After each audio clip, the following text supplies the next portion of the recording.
खुतबा number 5। जब रसूलुल्लाह सल्लल्लाहु अलैहि वसल्लम ने दुनिया से रहलत फरमाई तो अब्बास रजी अल्लाह ताला अन्हो और अबू सुफियान इब्न हर्ब ने आप अलैहिस्सलाम से अर्ज किया कि हम आपकी बैअत करना चाहते हैं, जिस पर हजरत अलैहिस्सलाम ने फरमाया, बिस्मिल्लाहिर्रहमानिर्रहीम, अय्युहन्नास, फितनों की मौजों को निजात की कश्तियों से चीर कर निकल जाओ, मुनाफिरत के रास्तों से अलग रहो, बाहमी फख्र व मुबाहात के ताज उतार दो कि कामयाबी उसी का हिस्सा है जो उठे तो बाल और पर के साथ उठे। A people.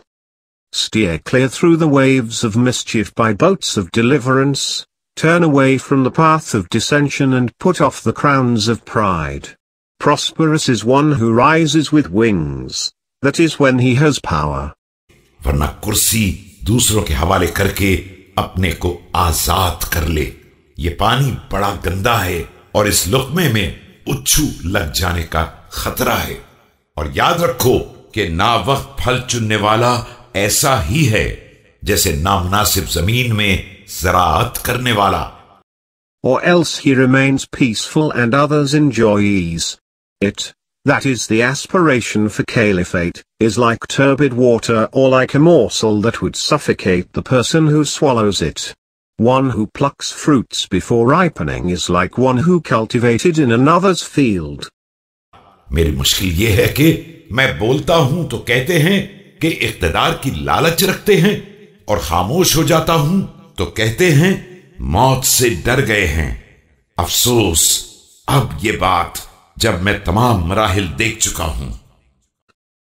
If I speak out they would call me greedy towards power, but if I keep quiet they would say I was afraid of death. It is a pity that after all the ups and downs I have been through. खुदा की कसम, अबू तालिब का फर्जंद मौत से इससे ज्यादा मानूस है जितना बच्चा सरचश्माए हयात से मानूस होता है। अलबत्ता मेरे सीने की तहों में एक ऐसा पोशीदा इल्म है जो मुझे मजबूर किए हुए है, वरना इसे जाहिर कर दूं तो तुम उसी तरह लरसने लगोगे जिस तरह गहरे कुएं में रस्सी थरथराती और लरसती है। By Allah, the son of Abu Talib is more familiar with death than an infant with the breast of its mother. I have hidden knowledge, if I disclose it you will start trembling like ropes in deep wells.